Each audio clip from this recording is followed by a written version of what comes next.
Hola, hola, ¿qué tal? Les damos la bienvenida a toda la comunidad de CPECH, a toda la gente que nos visita desde Latinoamérica, desde Argentina, Uruguay, Colombia, México, ¿no? Un abrazo fraterno, un abrazo grande. Para este primer episodio de CPECH Late, ¿no? De entrevistas en CPECH. Mi nombre es Joaquín Escobar, yo soy el encargado de comunicaciones académicas del Preuniversitario y en esta ocasión tenemos el agrado de estar conversando durante un ratito, ¿no? Le agradecemos su tiempo a Francisco Marín Naritelli. Bienvenido, Francisco. Encantado de que esté acá compartiendo con nosotros. Gracias, Joaquín, por la invitación. Un honor partir, digamos, este ciclo, abriendo espacios también de diálogo y de comunicación al interior también del tema. Así que muy contento de estar acá. Muchas gracias, Francisco. Periodista, escritor, poeta, profesor de CPECH de lenguaje, ¿no? Buen currículum para tanta juventud, ¿no, Francisco? Quiero quedarme en lo de periodista.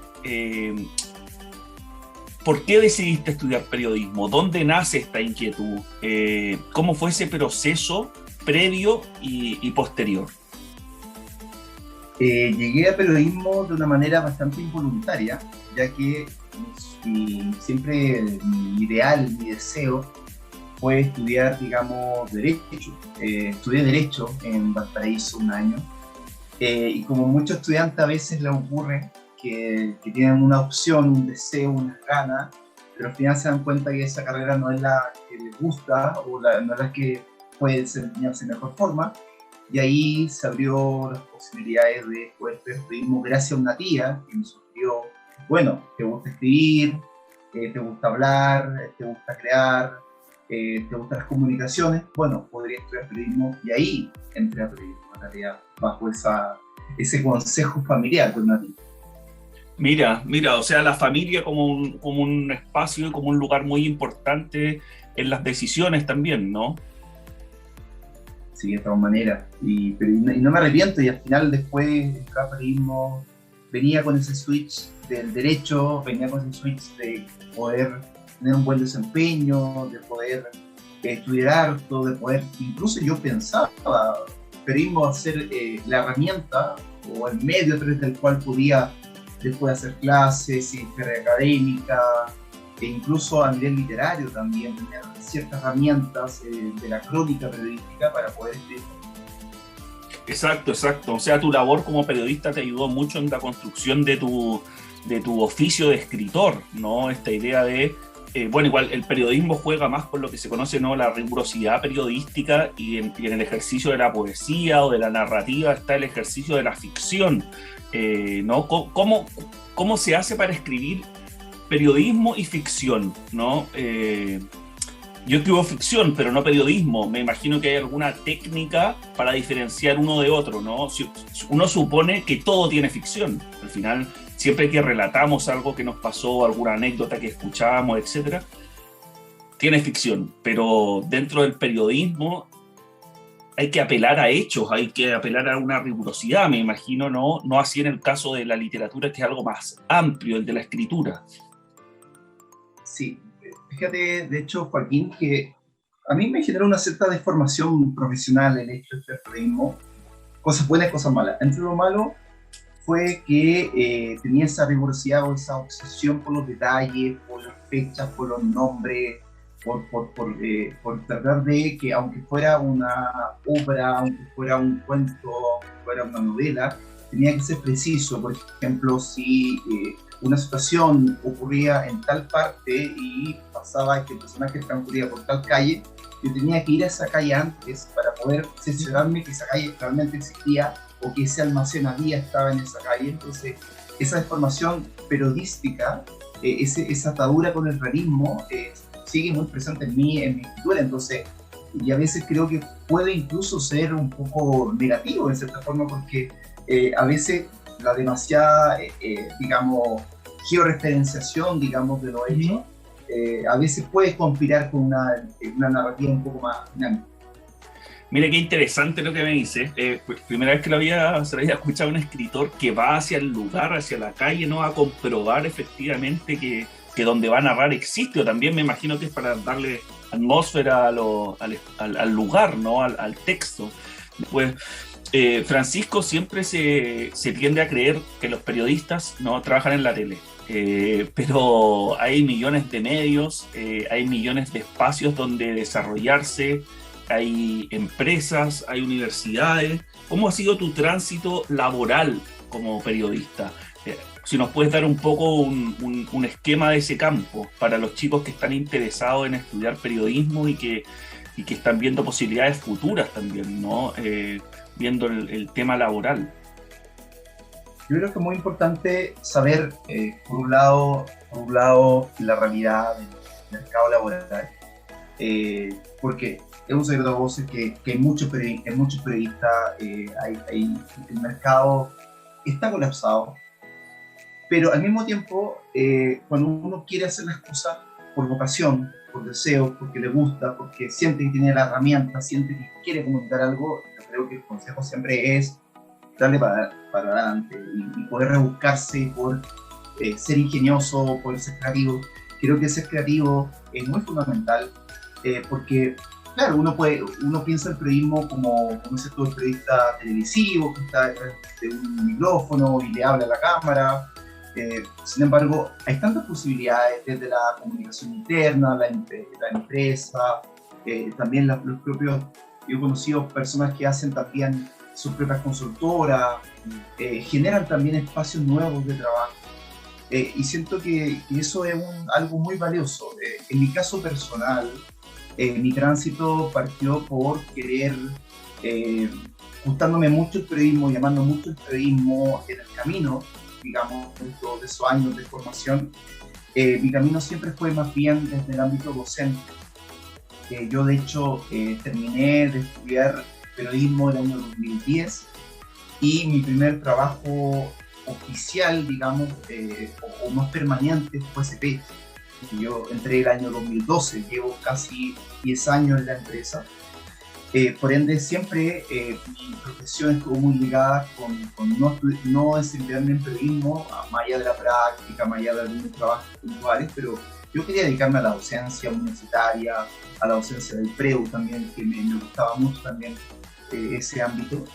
Entonces, en mi caso fue más asociado a la docencia, que me permitió, tanto dado por la naturaleza del trabajo, como uno trabaja también por hora, trabaja de manera muy puntual, está con horario de oficina, que es algo que yo sufriría mucho estando en un horario de oficina, no me gusta.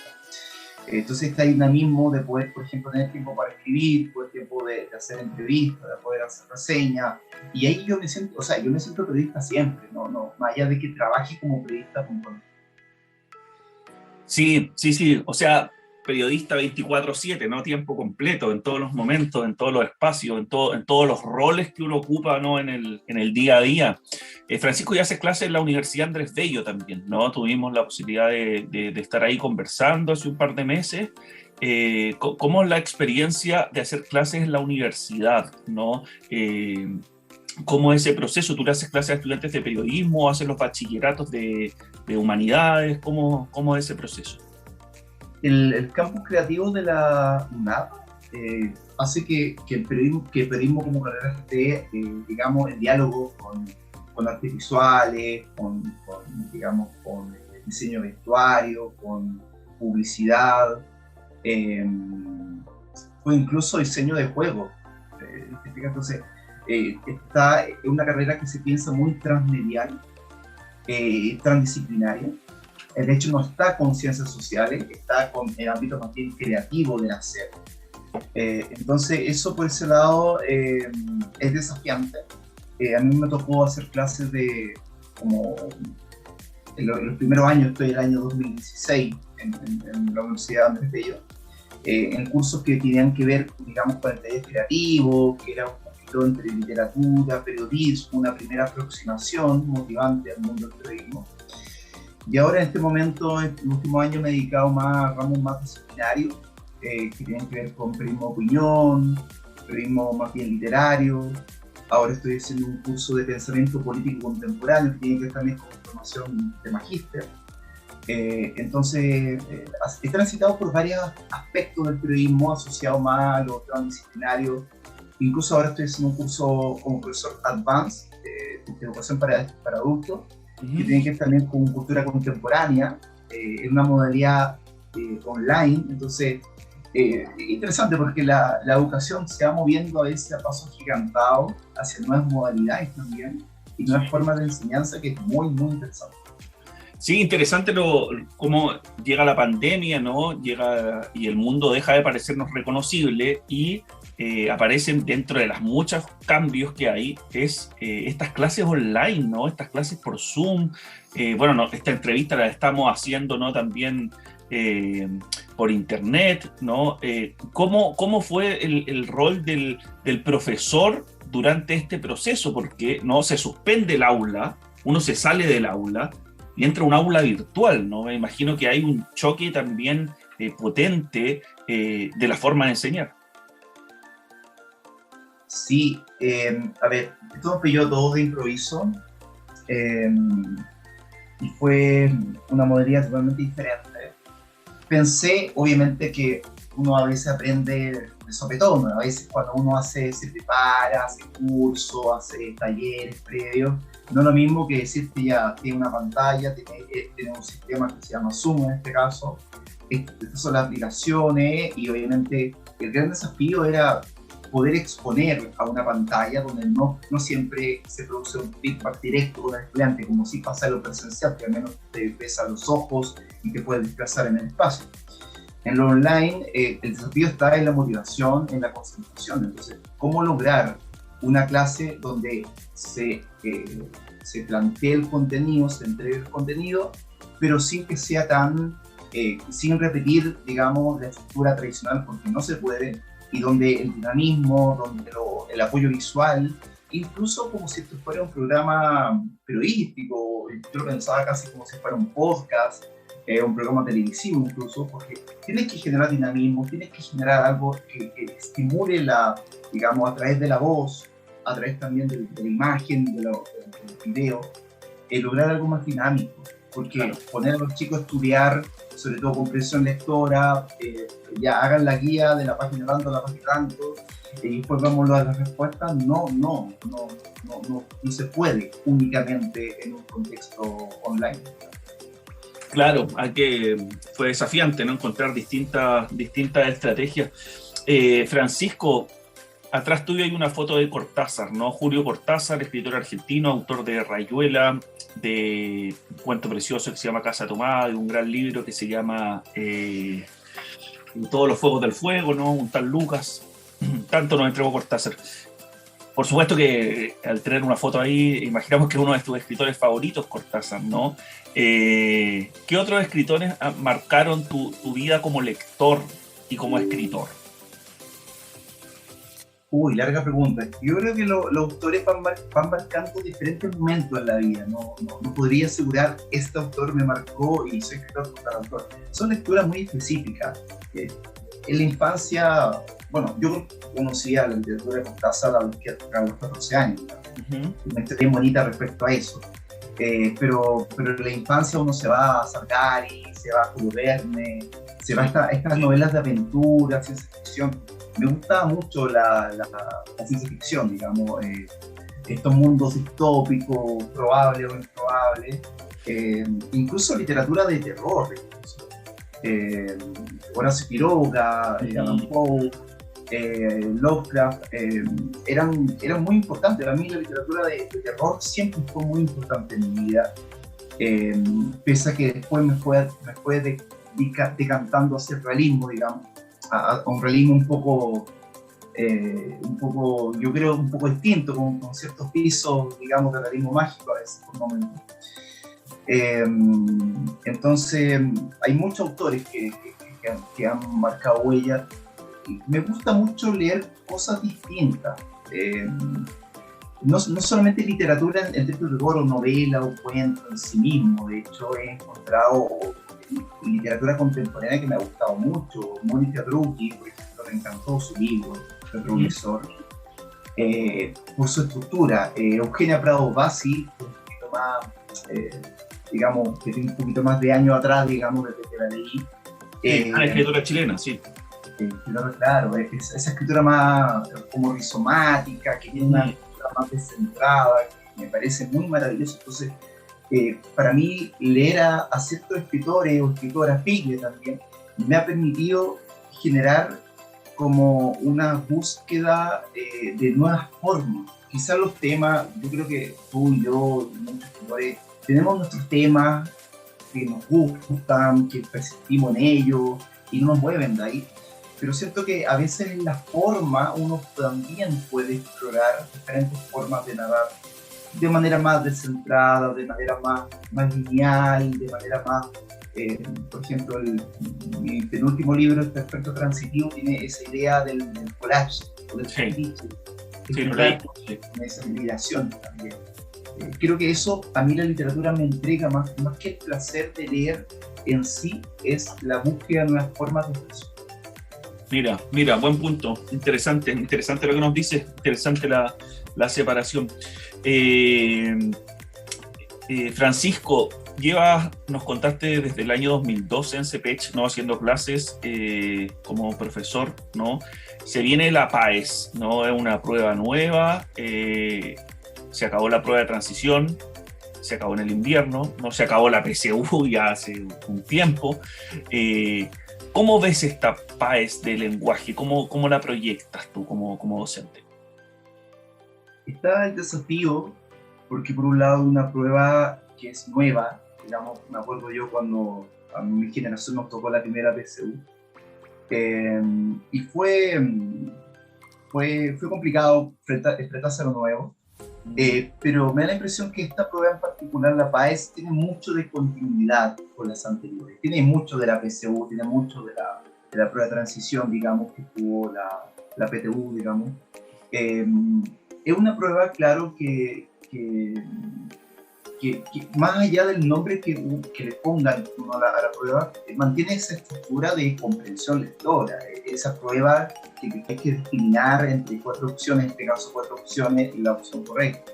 Entonces el desafío es como después de una pandemia, después de un momento difícil para la educación en general, con el tiempo que tuvimos también en la virtualización de la educación, es difícil, pero al mismo tiempo es desafiante porque creo que el foco de la prueba tiene mucho que ver también con el desarrollo de habilidades, de cierta forma volver a lo que fue en su minuto la prueba de actitud académica, donde razonamiento, donde el análisis, donde la interpretación, donde la evaluación cumple un rol importante, más allá de la memorización o los conceptos o la materia que entrega el colegio en sí, la materia curricular. Entonces es desafiante, y al menos a mis estudiantes siempre les digo la importancia de leer, porque uno puede, es como entregar las recetas para hacer un pay de limón, pero si tú no puedes tener la receta, digamos, puedes enseñar al revés al derecho la receta, pero si no obstante no te pones a experimentar o no te pones en este caso a leer, o sea, tú puedes entregar las pistas o los tips para poder leer, pero si no lees, que es como la materia prima de la prueba, es complicado. Y entonces yo les digo siempre la invitación a que lean lo que estimen conveniente. Si les gusta leer de farándula, de cultura, de literatura, de política, de ciencia, de tecnología, de fútbol, que lean. Hay largas tradiciones de escritura en diferentes temáticas, entonces que lean. Y lo otro que es desafiante es que nos enfrentamos a una generación, a nuevas generaciones en el fondo, que en realidad el libro es algo distante a su experiencia cercana. Podríamos ir a esa cultura, digamos, digital, muy presente. Los estudiantes que tenemos nosotros son estudiantes que nacieron ya con todas las herramientas de internet. Muchos nacieron cuando ya Facebook estaba, entonces es un tema importante como el libro, desde la educación, desde la enseñanza, incluso desde un preu, como se ve también, en el sentido que se prepara para una prueba estandarizada, logra también motivar. la motivación por la lectura en nuestro caso. Sí, exacto, ¿no? La lectura como un eje fundamental para enfrentar la vida, ¿no? Para enfrentar los distintos caminos, los distintos lugares que vamos transitando. Además, no solo educativos, también educativos, pero también en la vida en su amplio espectro. Francisco, la última pregunta para este primer capítulo del CPH Late. Algunos consejos para enfrentar la prueba, algunos tips que digas tú, hay que fijémonos en esto, fijémonos más en esta otra cosa, en esto no tanto, queda no poquito para la prueba, estamos a fines de noviembre, ya ha pasado el tiempo, ¿no? Estamos en primavera, después se va a dar también, recordemos, la PAES a mitad de año, ¿no? La PAES de invierno, así es que hay una nueva oportunidad también para que los chicos, para que los estudiantes no se desmotiven por cualquier cosa, ¿no? Siempre hay revancha, la vida siempre ofrece revanchas, ¿no? Así es que si nos puedes dar algunos tips, algunos pequeños consejos para enfrentar lo que tú ves, la PAES, ¿no? Sí, a ver, lo primero de todo, como dices tú, a diferencia de otras generaciones, tienen la posibilidad de volver a dar la prueba. Yo creo que el primer consejo, el llamado a la tranquilidad, porque un exceso de nerviosismo es muy complejo. Sí. Sobre todo la PAE de competencia lectora es una prueba de concentración, de estrategias de concentración. Segundo, que lean también críticamente. Por ejemplo, muchas veces uno puede llegar a la respuesta correcta sabiendo las que no son correctas. O sea, descarte inteligente es una técnica muy buena, lógica básicamente. Esta no es por tal motivo.